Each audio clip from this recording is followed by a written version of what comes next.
Yeah, hi again, back on the camera.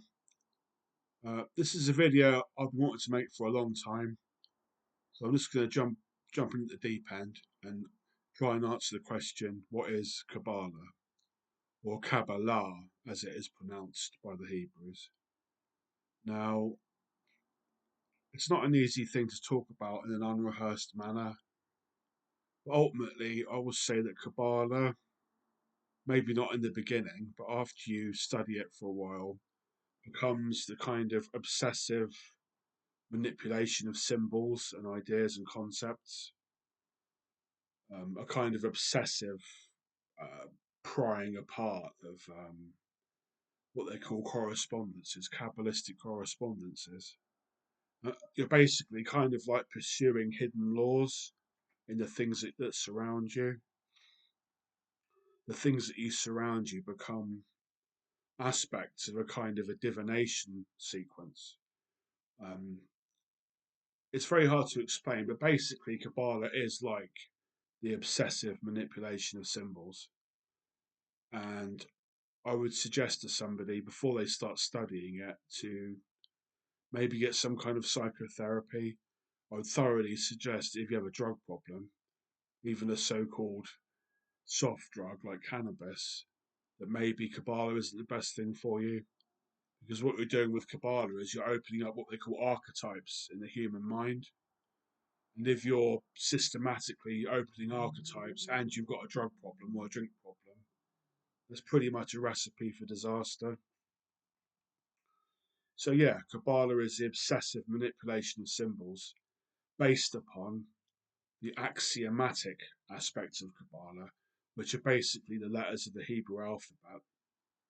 Although some people will say the letters of the Greek alphabet earlier than the Hebrew alphabet. I think the guy was called Robert Barry, wrote a book called The Greek Kabbalah. But it's the obsessive manipulation of symbols based on what Kabbalistic axioms, and they are basically the Hebrew alphabet and the Kabbalistic tree of life, or a diagram, which is just called the tree of life.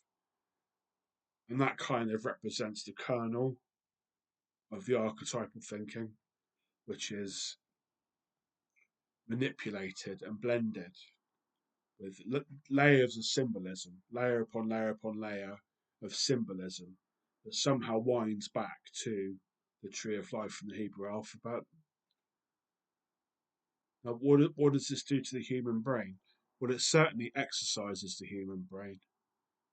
Some Kabbalists will claim that they are studying the nuts and bolts of creation itself.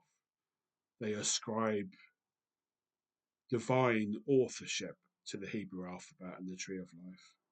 Although there are different types of tree of life Kabbalah diagrams. One that I've been using, I believe, is called the Restored Tree of a chap called Kircher, which was basically popularized by the Golden Dawn, the Hermetic Order of the Golden Dawn, and Crowley as well, who basically laid down the groundwork for everybody else. There are three types of Kabbalah.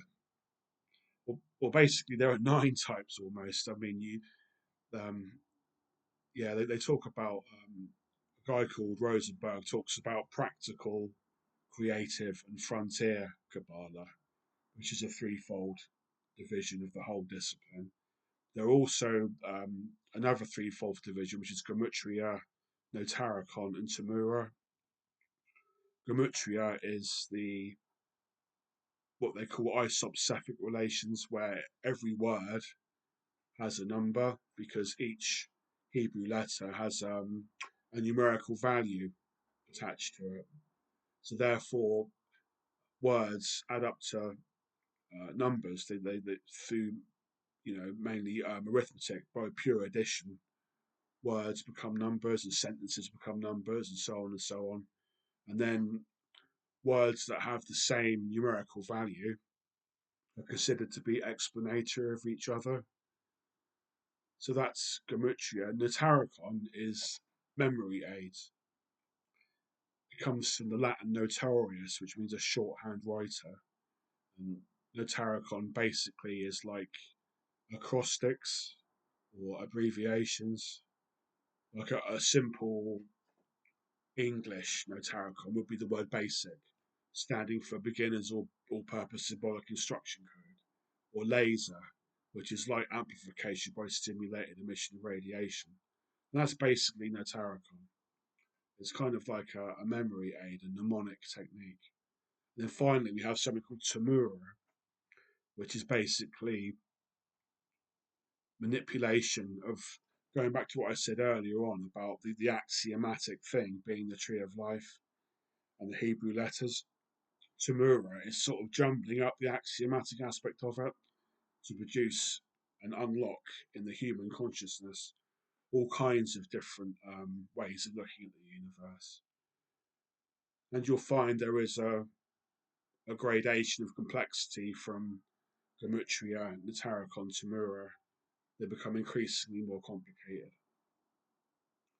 The other threefold division of Qabalah is practical, creative, and frontier. But I don't really want to talk about those Kabbalistic distinctions.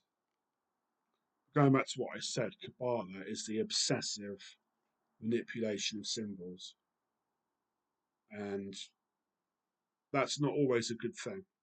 You know, sometimes really ignorance is bliss. You can drive yourself a bit bonkers with Qabalah. So perhaps having some sort of meditative practice or some kind of cathartic exercise so you don't get too caught up in what's going on in your head. So you need a bit of balance. Um, and then again, there's another threefold division of Kabbalah into Judaic, Hermetic, and Christian Kabbalah. Um, Hermetic Kabbalah is spelt with a K, so it's Kabbalah. Hermetic Kabbalah is written with a Q, and Christian Kabbalah is written with a C. And the Kabbalah that I studied the most was the Hermetic Kabbalah through the Golden Dawn Crowley influence. So I know more about that than you could call it the authentic Judaic Kabbalah, which I know a little bit of. But what I know least of all is the Christian Kabbalah or the Rosicrucian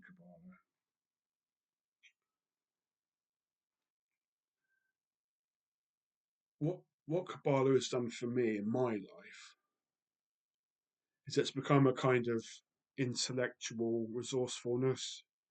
I find that Kabbalistic practice has helped me to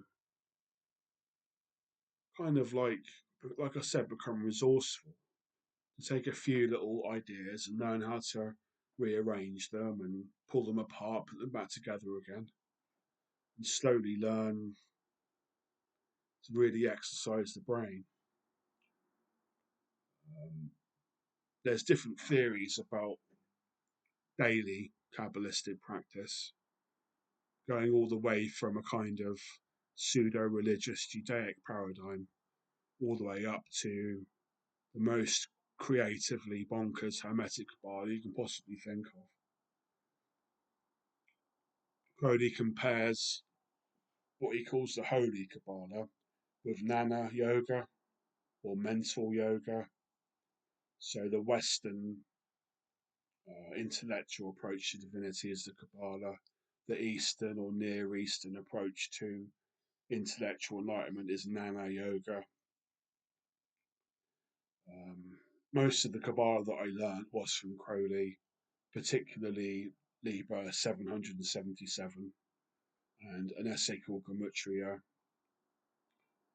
and a Kabbalistic dictionary called Sephir Sephiroth, which is kind of like a list of names according to the Hebrew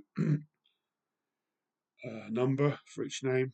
So, of all the books that influenced me the most, excuse me, was 777, as it's called, by the Thelemites, which I remember when I first looked at that book 25 years ago.